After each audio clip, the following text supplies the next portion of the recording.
what the heck just happened? Our plans for footy to return are up in the air, albeit on a slight delay.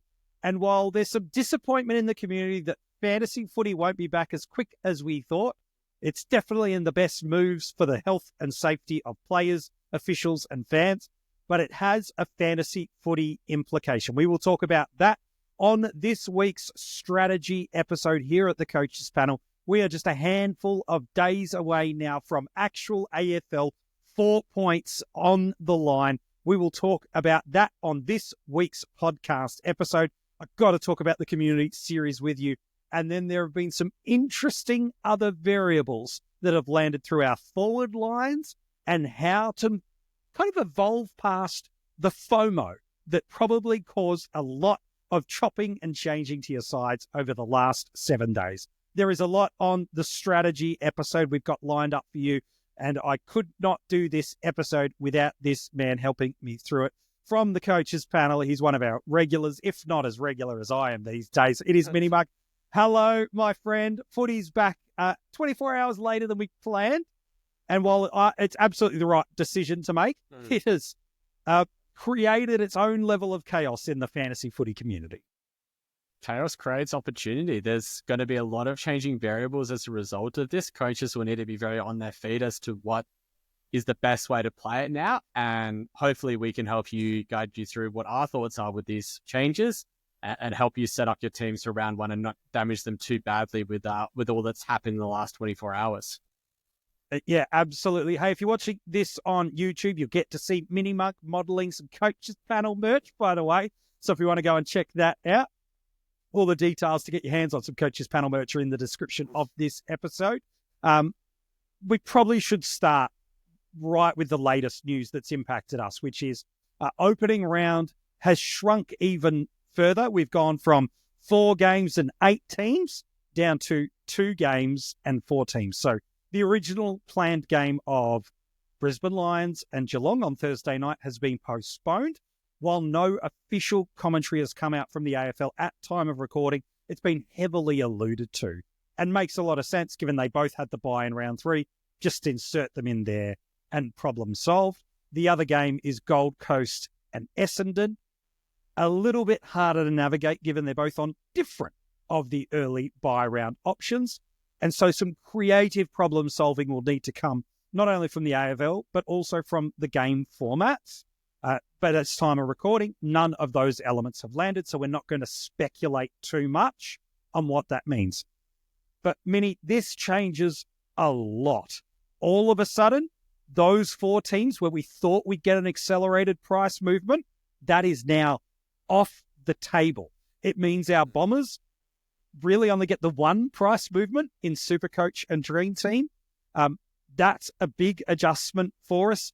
And then our Cats and our Lions that we were balancing either our structures or options due to making sure we had enough good options for best 18 weeks.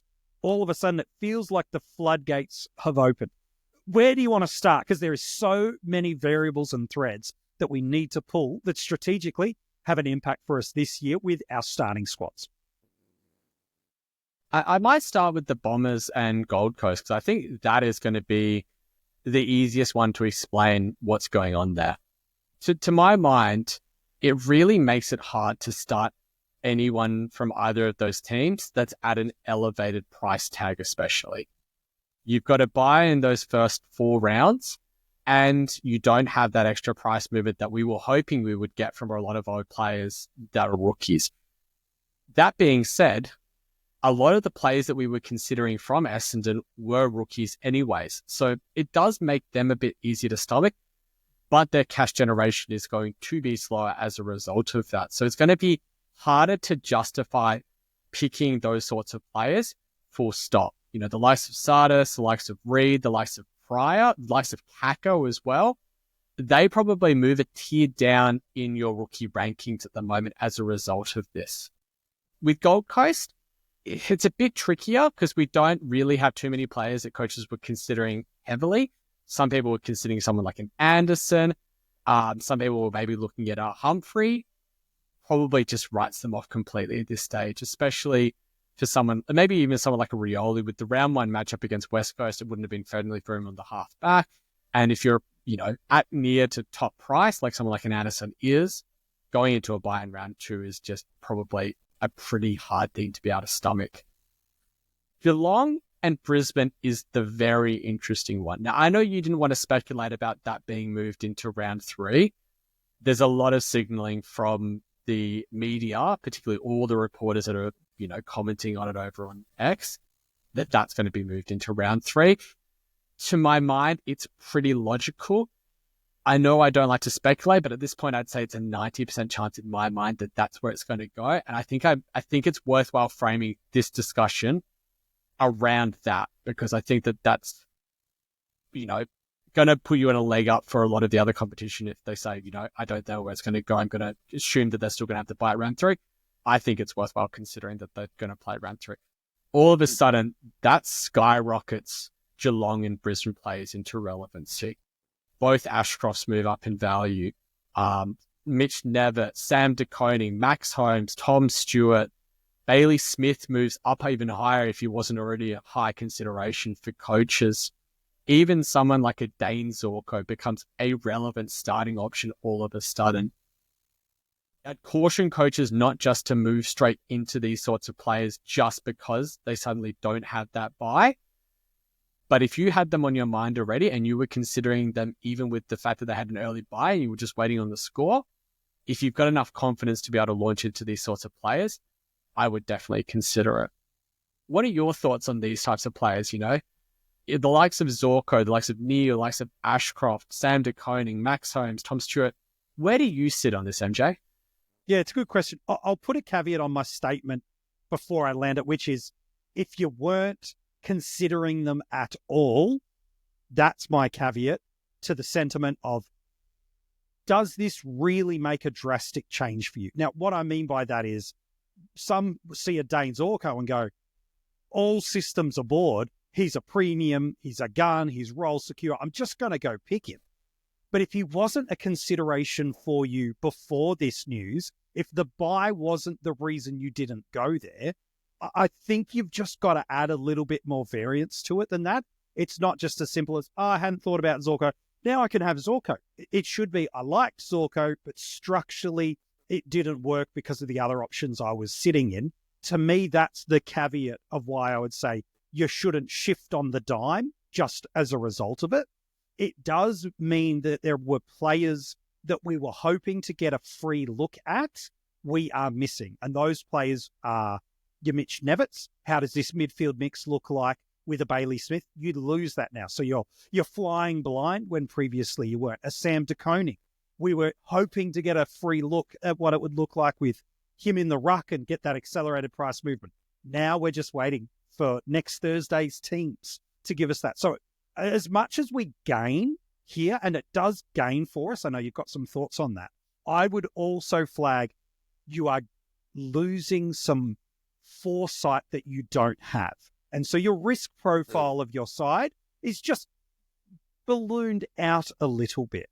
And so it doesn't mean you shouldn't get into a SDK. It doesn't mean you shouldn't get a Holmes. It doesn't mean you shouldn't go into that. But I just think your element of unknown is basing then off what you've heard and seen through the preseason in totality. Yeah, I think those team sheets on Thursday are really going to be interesting for these sorts of players, especially I think Nevitt and De Koning are probably the two most interesting to see how Geelong actually line up with their teams. If we look at the early fixtures for these teams, let's say that they do go into round 3, Geelong go Fremantle, Geelong go Fremantle, St Kilda, then they play Brisbane, then they play Melbourne, Adelaide, and Hawthorn.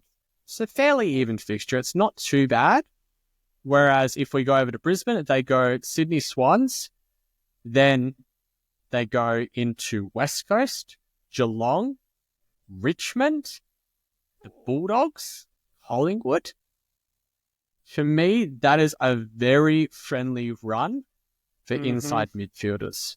I think the one that really interests me there from Brisbane as a result of that is one, Will Ashcroft. And if you really want to go different, Dunkley and Neil both would benefit heavily from that.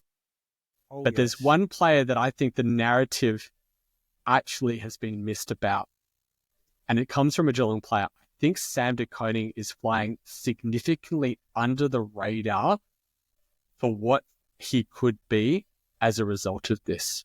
Now, we always knew that it was going to be hard for him, especially with that early bye. We knew that the fixture wasn't great, and he was coming up against Oscar McInerney in opening round. So people were going to be like, tough. if I see a low score, I'm going to bail off.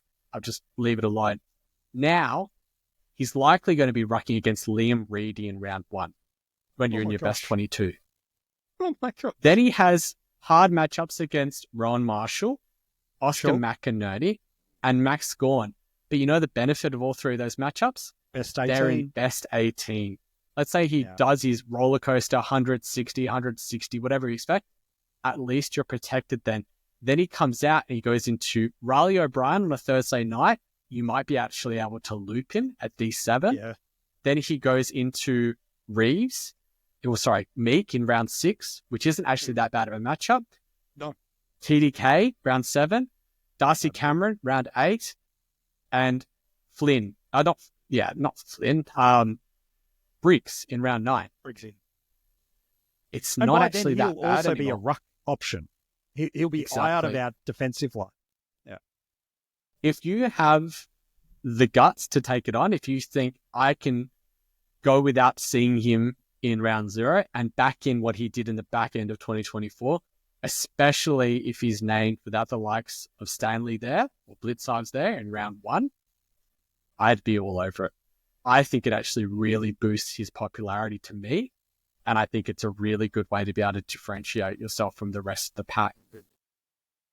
And bringing through the thoughts you mentioned earlier about cooling on some Essendon cash cows for us, let me draw those two parallel universes together for you to let you see what MiniMonk's alluding to, but make sure I'm being abundantly clear. If you keep a De Koning at a D6, for example, you can get your hands on a look and see at what a leak will do in opening round. That is still there for you. Pick which of the Essendon duo you like more. Let's, for example's sake, it is Reed. And now all of a sudden, with a prior sitting there, you now have a cash cow parachute to be able to go off. With so many people running a prior, a leak, and a Reed as their 5 or as their 6, 7, 8 defenders, with Mini edging you towards a strategic structure piece here, he's actually also helping protect you from being potentially really stuck. Because we will make correctional trades at the end of round 1, end of round 2, and probably at the end of round 3 to Mini if we're fair. SuperCoach and Dream Team, we get the boost. But the worst kind of correctional trades are where you've got no option but to change your structure because there's nowhere else to go down. And that is the biggest thing. I think that the practice matches that we saw this week, or last week rather, have pushed us even more into there's not that many defender rookies to be picking from. Realistically, the ones that I see are those two Essendon defenders in Pryor and Reid, plus we're hoping a leak, plus maybe someone coming from the clouds. You know, maybe St Kilda play a rookie defender that we didn't see, or someone like a Connor O'Sullivan gets a gig at the Cats. But we're kind of praying at that point. We don't really know that anymore. And I think that that's a really good way to give yourself a little bit of safety in that back line, because I don't want to be... I try not to start all 3 options if there's only 3 options. Yeah. Talk to me about a couple of guys. I know I put the caveat out there of if you weren't keen on a Zorko before the bye and now the bye's gone, in principle anyway, again, we don't know for sure, but we just assume they're going to interject into round 3 now because it makes a lot of sense. Do you just baby out with the bathwater here and go, well, I can go and get a Max Holmes, I can go and get a Tom Stewart, these guys, and does it change your defensive structure a little bit? Because I have seen people going, I have to pay up for Sheasel because I just need that structure, or I want a Sicily, or I want a Sinclair, I want a Nazaya Wanganeen-Miller, or a Whitfield, or even a Luke Ryan, just to throw some names out there. But with Holmes, Zorko, Stewart, all probably becoming available. Again, we're running now off the premise that the two teams that had a bye in round 3 no longer have the bye in round 3. Does this change some defensive structural cadence and elements for you as well? Should that land for us? It both does and doesn't. I mean, part of the reason wasn't just that we didn't like these players. It was probably because we were looking at players that had that same bye that were just better value. You know, people were interested in a Matt Roberts. People were interested in a Harry Perryman. People were still interested in a Sam DeConey or a Callum Mills before he got injured. Now, all of a sudden, these players don't have that bye. You know, DeConey doesn't have the bye. Stewart doesn't have the bye. Holmes doesn't have the bye. Zorko's there as well. It really makes the defensive line go from being a real pain point in terms of how you're going to get to 20, 21, 22 scores on field in that round 3 early season bye to, I want to try and take it on. I want to try and say, you know what? I'll have 1 or 2 on that bye in that round. I'll have 2 defenders that are playing as rookies. I'll still hit the 22. Why don't I try and bring in a Zork if I like him instead of a Shees, or I can go for a Holmes if I like them instead of, I don't know, instead of a Sheasel as well, maybe, or instead of a Ridley, or instead of a Redmond, or whoever it is. Type, yeah, exactly. A few weeks later, yeah, exactly. And I think that's where people are kind of pivoting from. They're going from this position where they're saying, I didn't really have much choice whether I could pick this player or not. I just didn't want to carry too many on that bye, to saying, now they don't have it, or now I'm suddenly interested. If you are moving that way on any of these sorts of players, be it, you know, Zorko, Holmes, Stewart in your backline, or, you know, Neil, Dunkley, Ashcroft, whoever it is, go and have a look. Go and have a look at what they did in their practice match. Maybe go and have a rewatch of the matches, because there's only, you know, 2 teams that we need to worry about. So there's only 2 matches you need to watch. And realistically, if you just watch the first half of them, you're going to get most of what you need anyways. And have a look. Did they fulfill the role that you wanted? Were they putting themselves in the right places? Do they have the value, or do they have the upside, or do they have the scoring / captaincy potential that you're wanting? Do they have the fixtures that you can take advantage of? And if they do, then by all means, you know, you've got 2 less games of footy to watch this weekend. Why don't you go watch 2 practice games, 2 pracky matches that have already happened, and get another look at it? It might be a good way for you to be able to just get that little bit of inkling, little bit of information that you need to decide one way or the other. Yeah, it's some really good advice. Again, wherever you're checking out this episode, on that channel is also where we have reviewed all of the community series games. Each episode ranging about 20 minutes or so in length. It's not just talking about the fantasy or SuperCoach scoring of what we saw. You could get that stats from any website. It's actually understanding who was missing, what was happening in the game style, what were the changes, what were the combinations, giving you those information pieces to help. So if you haven't checked out all those episodes, wherever you're getting this one, you can go back and check that out. Now with those, as Minnie said, 2 extra game slots where you normally would have been watching footy, well, you got a little bit of extra chance to catch up on some Coaches Panel content. Speaking of the community series, if you're listening or watching to this episode, I can almost with certainty predict how your week went last week, which is you watched a game or you looked at the fantasy and SuperCoach scores and went, oh, I did find I wanted that player at some point in my side anyway. You know what? I'll just extract that guy and put in that player that pops. And then you get to the third corner, you're like, oh, I did like that player.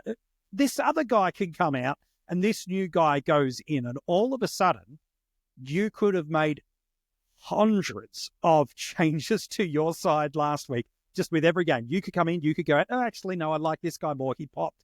He didn't. While we've done the analysis in those videos and audio podcasts that people can go out, have you got any players that straight away come to mind that just are genuine mirages, are things that you saw that you go, it wasn't real, or there was a really central piece missing, and that is the reason or the causation for the pop? And then almost on the flip side, we'll look at that is who were the genuine Oasis picks? Who are the guys that have come to save us with what they delivered for us in community series? So we're talking Mirages, we're talking Oasis community options. Where do you want to start? The fake or the real? you want to have some fun and go game by game on this? Yeah, let's do that. And we can kind of give it one each. So let's go back to the start. Let's go back to last week, Tuesday, I think it was, with Geelong versus Essendon. I know, it was a little while back. I think my Mirage, in terms of a classic sense, is probably just a Bose. He got a lot of midfield clock, but, Danger wasn't there. Bailey Smith wasn't there. He hasn't shown himself to be that sort of a high CBA, high time on ground, high scoring player, to the point where I'm just going to think it's one out of the box. It doesn't really move the needle for me in my draft boards at this stage. But in terms of the Oasis, I think it has to be Dylan Shield, doesn't it? Oh, I hate that. We've seen it now for 2 Pracky games. It's so feels so wrong to say it, but he's got the role. I don't know how long it will last. I don't think a lot of Essendon fans like it. And I don't think you can go there, given the fact that they now have that round 4 bye without an opening round fixture. But I think if he has it for the first 3 rounds, he's one that you could consider trading into in round 5. Yeah, it's true. Look, my Mirage would be Brian from Essendon. They're clearly, and have for now the better part of a year, shown their hand that under Scott they love a dual ruck setup. And when you have a dual ruck setup, it means certain games, certain players structurally fade. Unless Sam Draper goes down for a long-term injury, and again, they've still got other rucks sitting in their depth option. To me, I just think Brian is a Mirage. I couldn't go there. The one I think is real is Max Holmes. I love how they use Geelong, how they get the ball in his hands. I don't think the arrival of a Bailey Smith hurts him at all. He's just so smart, so clean. And I think if he should have been in your squad consideration anyway before the bye news happened, and he probably fell out of favour with the lack of value that he may have presented and the amount of value that was present beneath it. But now, if that's not there, I think there's an Oasis in this one. I really like him as a pick. You want to talk Tigers and Pies for us? Who did you like and who didn't you? I'll go quick. I think the Mirage is Camden McIntosh. Oh, without And I don't question. think much needs to be said about Double down on that. Yes, please. Double down on that. But I think the Oasis might actually be a Dacos, and it's not Nick. I think it's Josh Dacos. The role change is real. He is at halfback, and he can find the pill. And they do like feeding him. So I would be bumping him up my draft boards, and I would actually be sneakily watching him as being a potential top 6 defender across the format. I like that. I'm doubling down on your Mirage. Like that's as amazing as it could be. For me, the Oasis, the absolute real deal, is a Harry Perriman. Couldn't care too less about his fantasy or SuperCoach score. There was a low stoppage in that game. He is going to do amazing things for this Collingwood midfield. He is absolutely the legit real deal. Hawks and Dogs, who's real, who's fake? Give us one. Who's real? James Sicily. Yeah. He is actually off the chain. So I was off the board, but I think it's real. And I don't know really what else to say. Leave it at that. Yeah. In terms of who's fake, look, I don't think Liberatore is going to be scoring 138 every week. There was no Bontempelli. There's no Treloar. It's a pre-season game. It's bruise-free. He got 10 tackles and 7 marks. He'd be a good player, but I wouldn't be picking him in my starting squads. Yeah, no. My Mirage is James Harms. I've seen some love for him pop in the community of late. Yes, I know there's no Bont, there's no Treloar. Sure, if Matt Kennedy hadn't made his way to the club in the off-season, I'd hear it a little bit more. But the reality is Kennedy is a significant improvement on Harms. He's just a Mirage. Of all the other Dogs mid-forwards, he'd be like the last option that sits in there. And then if I'm taking some low-hanging fruit, the one that's real is Davidson. That wing role is awesome for him. He's on the attacking side of it too. And they do love what he brings from a work rate perspective. So to me, that's absolutely the real deal. Crows and the Lions, what's real and what's not, MiniMonk? What's real is Isaac Rankine. Mm-hmm. he is getting high CBA rate. He knows how to find the ball, and he is super damaging with it. I would be having him in very strong considerations in starting squads across all of the formats, especially if you weren't considering him prior to the preseason games because you were concerned about who their CBA mix was going to be. I think we've seen enough now to say that this is what they want to do in terms of their hit out. And I think that there's enough there to say that he can be a top 6 forward.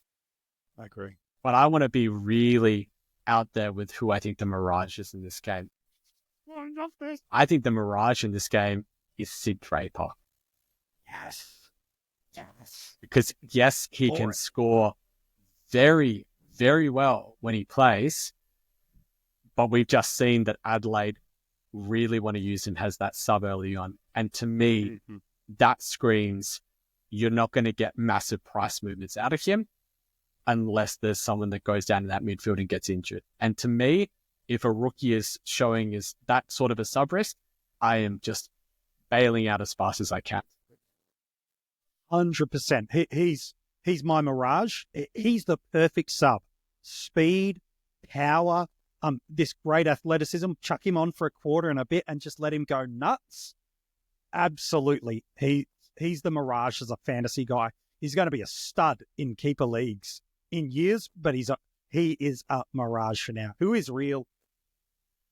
James Peatling is real, my friends. He is legit real, even off a 50% centre bounce split. What he's doing forward of the ball when he's not at stoppage is absolutely elite supportive work, and that Crows fixture is juicy early. The only reason you're not going him is you might like a Hollands type more that's around that price range. But friend, don't worry, that 5 rotation midfield core is super key. And if he can do what he did on the weekend without high stoppages, without barely any tackles, which is his fantasy footy one would, yeah, I want a piece of that. Blues and Giants. What's real? What's fake, MiniMonk? Can we just say that TDK is real? Is it that simple? That's low-hanging fruit. I'd say it is low-hanging fruit. That's another one if you want to go for that one. Yeah. What's fake? What's fake, man? Brody Kemp. 77 fantasy, 107 SuperCoach. Yeah. Is that his career high? But maybe. Yeah, maybe. I'm going slightly left of centre. That Steve Cornelio will have 0 CBAs again for the rest of the year. That is fair. The role that he had in this game was absolutely exploratory about what they were looking and seeing. Toby Green, who has barely had a centre bounce for the last 3 years, was at like 1 in 3. I know you were at this game in person, Minnie. This just smelt everything to me about, well, we're learning something. We know what we are. We just want to have a look and see at a couple of these different options. So with no Tom Green to tell me probably your second bench clearance player in Cornelio isn't going to be in CBAs is just preposterous to me. That is not real.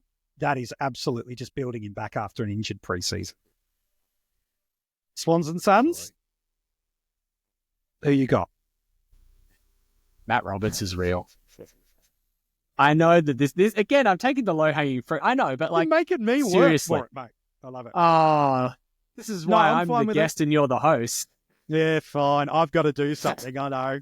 No more transitions. Yeah, that's fine. Yeah. Roberts is definitely real. If you didn't have him in consideration for your starting squads, really just bump him up and really look at that price tag is so perfect for us with how we're looking at our defensive lines at the moment. Yeah. And what's not real, I'm going to say it's Joel Jeffrey. Yeah, I love that. Great call. What's real for me? Angus Sheldrick is real. There is a absence of midfielders that can support Rowbottom, Warner and Heaney. No Mills, no Goulden. There's a real spot for him in this midfield to make you some money early. I think he's the real deal. He offers some speed, some spread, and some skill. He offers something into this midfield. What's not real? so many things about the Gold Coast Suns aren't real. Oh, yeah. That they lack forward options outside of a couple of talls. That's what's... I love what they're building as a club, but the talk of them being a lock for top 8, show me what that's really their inside forward 50 that isn't a Walter or a King, and I just feel like they're lacking for power. I know that's not a fantasy take, but I just feel like the Suns just aren't as offensively scary as at least 10 other teams in the AFL at the moment. Port Adelaide and St Kilda, what's real, what's fake? I'm not going to take low-hanging fruit on this one. I'm going to have some very broad-ranging ones, but this is fun. What's real is that there is a lot of value at St Kilda, and there will be rookies galore that you can pick up throughout the early rounds. Yeah, agree. There will be gold mines there. You just have to look. And what is not real is that Port Adelaide half-back line, because it was just absolutely uncontested junk for the entire game. They racked up 140 marks. It was putrid. St Kilda did not put any pressure on them, and they just let them do their thing. Have you ever seen it? Finlayson, 13 marks, Evans, 12, Aaliyah, 12, Bergman, 9, Lukosius, 9, Farrell, 9, Burgoyne, 8. Absolute junk. Don't read anything into those scores. I agree with that. What is real is if you're an AFL fantasy coach and you're fading Connor Rozee, it's going to hurt in the first 6 weeks of the year. That is what is real. The accumulation of points, while we never just assume a Butters out equals somebody else inherits the market share, it just creates work rate space for him to prove himself to another level. If you're fading any of the 900 club in fantasy, to me, he is the one not to fade against. What he's doing is absolutely real when he's healthy. He's a 105, 110 mid without any question. What is a mirage? What is fake? Is the expectation of the fantasy community that Harry Boyd is going to be our savior at R3. He's just not. If he's there because you think he plays in the first round while Marshall is there, sure. He was okay in this game against Sweet and Soldo, but he's not going to see a ton of games, barring injury. So the expectation that you're going to get a long-term playing R3 with Harry Boyd, I don't see it. He got beaten up pretty convincingly by both Port ruckmen. He's a nice developing option, but he's not your saviour at R3. Then the last game of second last game, North and Eagles. Who's your real and who's your fake? I'm going to pick two players that score the same fantasy points. One is real, one is fake. Finn O'Sullivan is real. He is actually going to be a half-decent rookie scoring for us. And I think we should be really keeping an eye on any messaging that comes out of North Melbourne as to what role he's going to play in the next week. And conversely, what is fake is Colby McKercher. If you had any doubts that he wasn't going to be playing where he is, up the ground, off half forward and onto the wing, that should all be faded now. I think that is what his role is going to be for this year. And I think that his scoring isn't going to be anywhere near what we would need him to be a breakout candidate for 2025. Yeah, I like that. What is a mirage? The need to look at Liam Baker as an option in your forward line. It's just not there. And we'll talk about that in a moment. As much as the ball was in and around and through him at times, the need for Baker to be a viable pick for you this year is not because he's doing anything wrong. It's just there is stronger options and a bounty of them that have presented themselves. So the need for Baker this year is absolutely a mirage. And what's real is that every single coach that is going to fade Tristan Cherry is going to be nervous until about 3/4 time of that first North Melbourne game. And either then they'll be ready for the delete team button or they'll have a level of stability. They will all be wearing Depends just to be able to get through that game because, yes, we know that's what he can be. But for the faders in the community, it's not going to be of ease. There's going to be some fear factor around it. And then the last, real or fake, Melbourne versus Fremantle. Oh, there's a few very real things in this one. What's real? Nathan O'Driscoll? Can I just say it? Don't. 0 point first quarter, and then he went 87 AF and 72 SuperCoach in the second through fourth quarters. He's real. Yeah, He can find a way to get the pill. Low time on ground in the first quarter, and then finishes on the 73% tuck. I think that if you're not considering him in all formats, I think you're doing yourself a disservice. And it hurts me to say, but what's not real is Liam Reedy. He does not have it. He's going to play, but I wouldn't pick him. What is a Mirage? What? No, I want to do my what's real first. What's real is Jordan Clark is a candidate for a top 6 defender this year. The way Fremantle play and move the ball, I'm interested. Not just as an upgrade, but to start, I'm interested. I'll put that on the table. And what's a Mirage? The hope that Trent Rivers would get enough centre bounce time to still score like a premium defender for us. The arrival of Langdon has really hurt that centre bounce split. Oliver's wasn't high anyway. I could have said Oliver's 3 goals. This is a Mirage too, by the way. But Rivers getting enough midfield time to be the 95 defender we need. It's just not real. If you want a more in-depth take on the round that was for Community Series, again, on this channel, we've done a full review of every single game, the players that popped and those that did not. But one line that has really changed the light, we talked about at the top of this podcast, about the defensive line changing with Geelong and Brisbane players now potentially playing in round 3 and what that opens up for us in terms of mid-price and premium options in a few of those spots.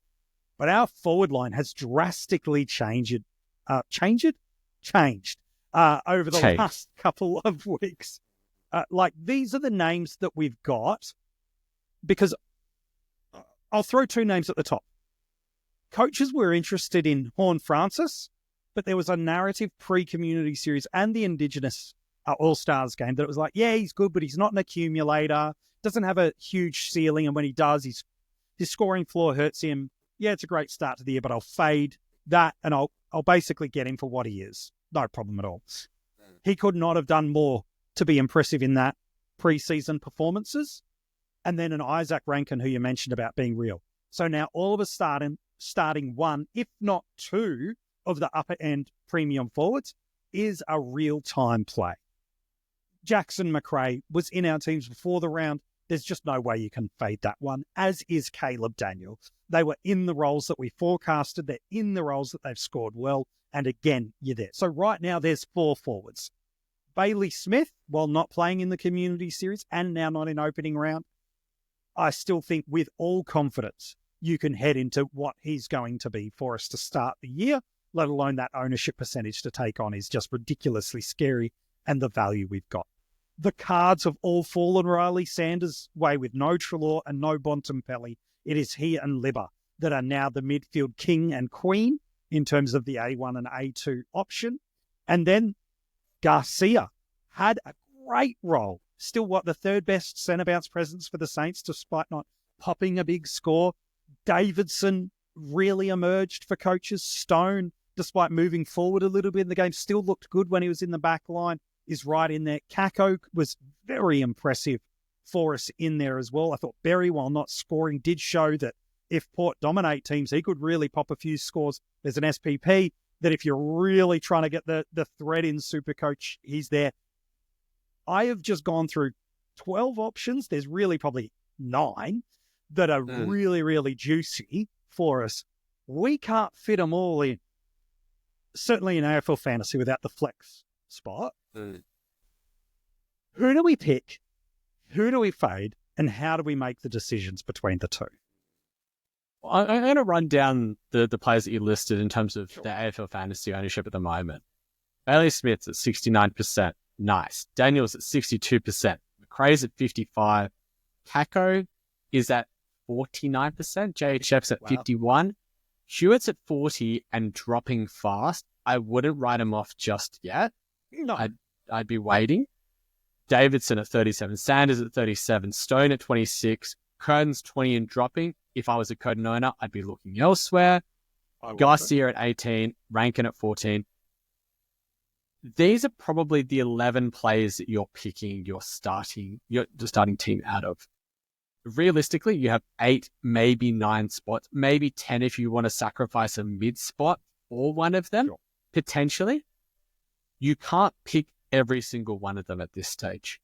It's going to be the most vanilla line across our formats, barring maybe the ruck line, but that's because of just limited ability to be able to pick multiple players. You can only pick 3 in your ruck line as is anyways. So as much as how vanilla it's going to be, how you differentiate from the pack is going to be as much about who you don't pick in this line. Correct. And I'm just going to say it. Out of those 11 options, none of them are bad picks. All of them have drifted through probably my team and your team at different stages in the preseason, and probably will continue to do so as we're building our final teams. People might be saying, you know what? I just don't like Bevo. I'm going to fade Sanders as a result of it. Fair enough. People might say, I can save 100K off of JHF and go to Rankine instead and have that as a way to separate yourself. Fair enough. Yeah. People might say, I want both JHF and Rankine because I see them as being top 6 forwards for the entirety of the year. Some people might say, I don't want to go Bailey Smith because he just hasn't played the preseason. I'll see it for 2 weeks. If it's real, I go into it. Fair enough. I don't think there is a bad way to play this forward line. I think what you need to do is consider how it affects the rest of your team, because a lot of this preseason we've been going, it's fantastic. There's so much value in our forward line. There's so much value in the midfield. There's so much value in the ruck line potentially as well. And now we're a week out from round 1 and everyone's going, oh, I can scrape 100K here. Oh, I can scrape 100K there. And eventually you're going to scrape 100K off of all of these players and be left with a forward line that you weren't quite happy with. So what I would suggest to coaches is narrow down the list, and I do this in all lines as well, not just do forward line. Narrow down the list of the players that you want to pick, maybe rank them in order of how much do I want to pick this. And Caleb Daniel number 1, Bailey Smith number 2, Jack Macrae number 3, for example, all the way down. And then look at how that ranks across all the lines and see how you kind of fit the players in, because we're a week out. We know the rookies are likely to get forward line. Most people are looking at Stone, Davidson, Paco, Berry, Hewitt. I'd say are probably the main 5. Garcia is a little bit of an elevated price tag as well. Yeah. And then you can just chop and change when we get teams at round 1.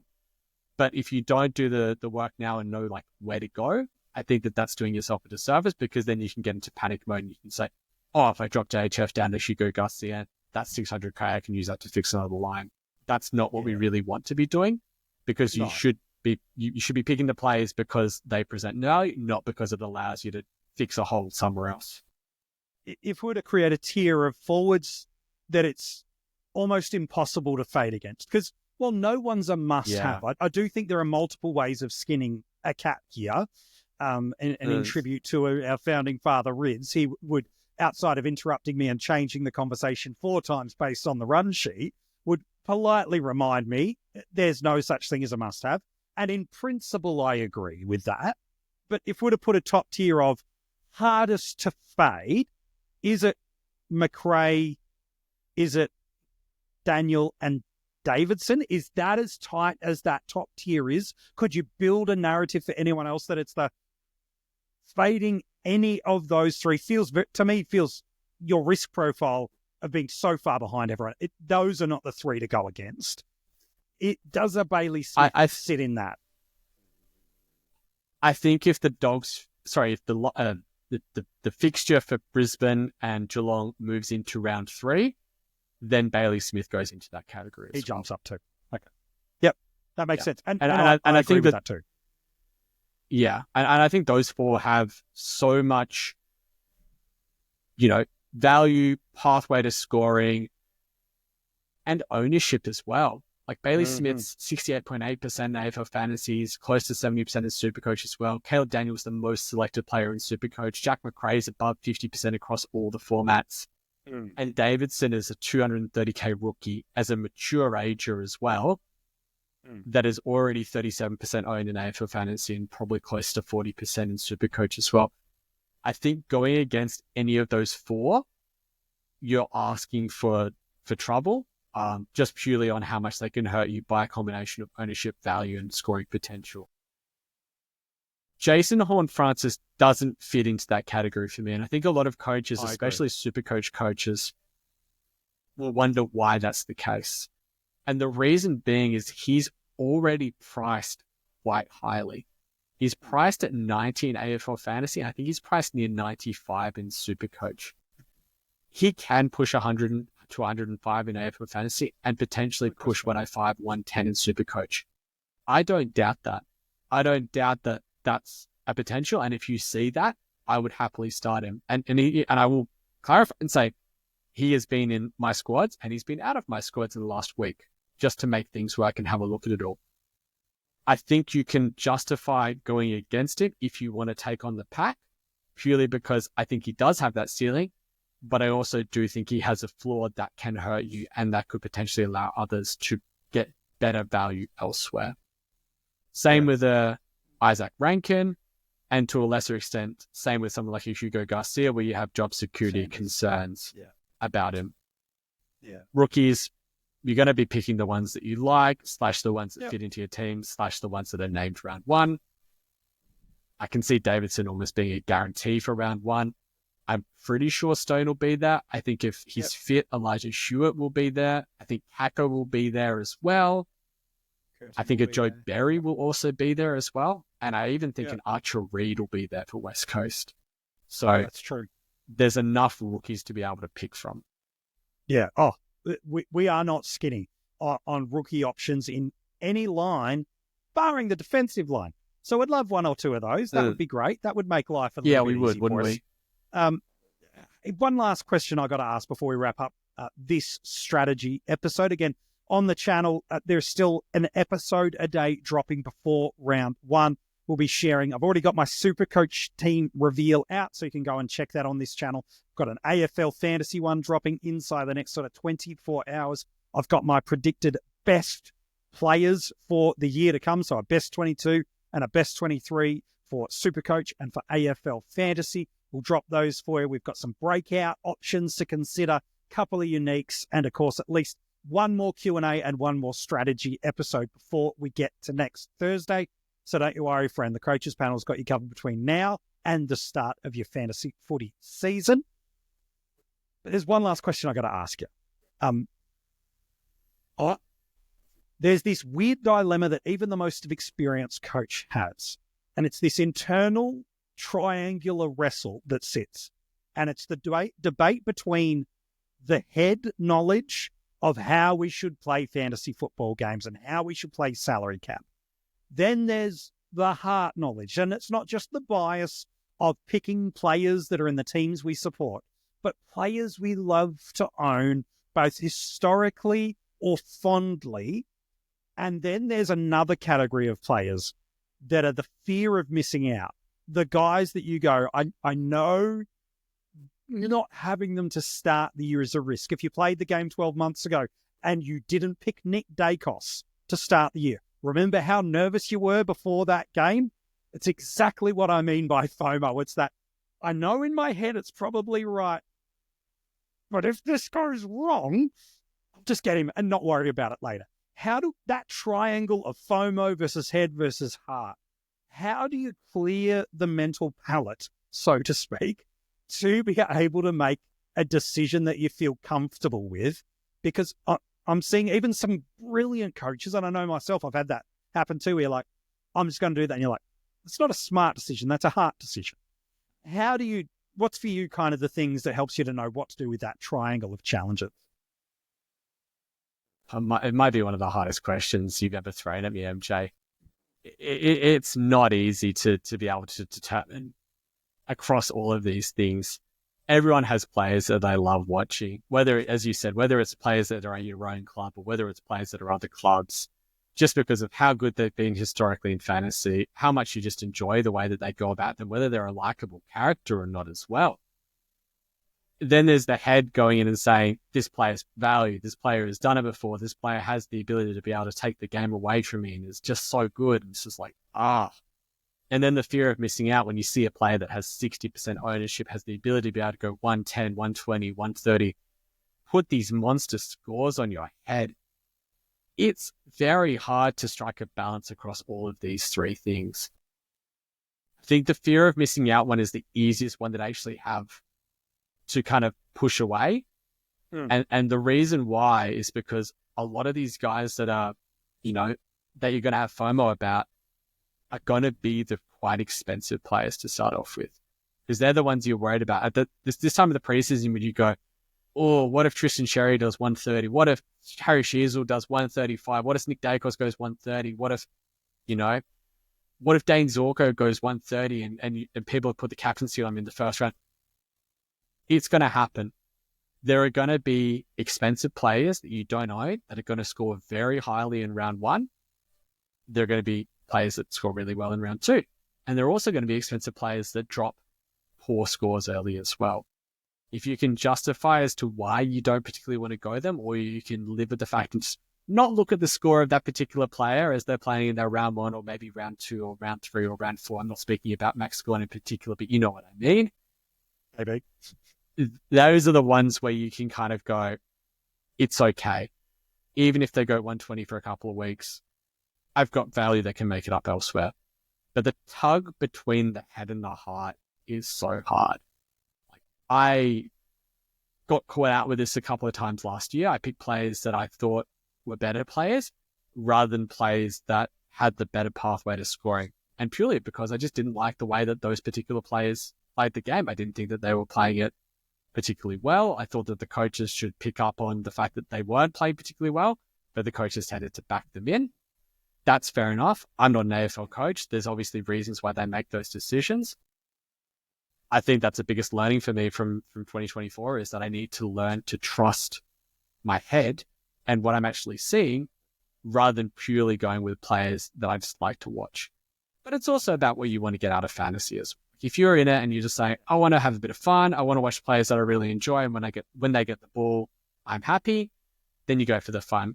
But I think the more, serious you get, the more competitive you get, the more you really just have to back in combination of the eye test and what the stats are showing. Yeah, it's true.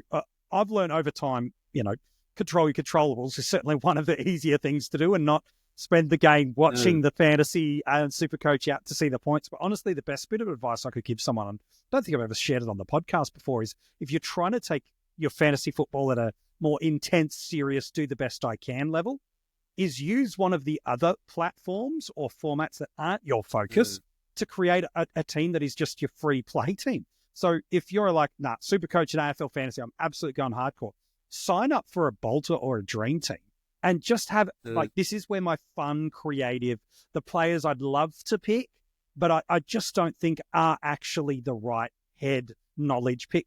Just create a fun outlet that's it. Maybe you're in a draft league. Draft that player 2 rounds earlier than they should, because it's like, I'd love to have Jordan Dawson, just picking a random name, or a Luke Ryan or a Jordan Clark. A random name. And a random name that I may or may not be randomly having that head-heart FOMO challenge with, and just pick them there so that, at least somewhere I can enjoy them, and I can enjoy if it goes well. So at least I've got that out. So for me, that's probably been something that over the last 12 months I've brought in, is just sign up to another of the game formats, pick them there, do a free daily fantasy thing, do a draft, do a Bolter, do a Dream Team, do something that's not your main format, pick them there, get the outlet out, and then that main format or formats can be pure. And you know that you can do that through there. I've found doing that, as well as applying some of the stuff that Mini's just landed for us, has really, really helped me. Hey, mate, we have covered an absolute ton of ground throughout this podcast. We've talked all the challenges that have come with the absence of opening round matchups. We've talked community series, the forward dilemmas, let alone how we deal with that kind of issue and pain point with who and how and where do we pick these sort of players. Mate, as always, you're a star. Look forward to chatting you again to at least one more time before we get to the real thing next week. one more time before we go straight into round one. Footy's in 2 or 3 days, or have many days before when you're depending on when you're listening to this. We've got round 0. We've only got 2 games to round 0, but it's footy nonetheless.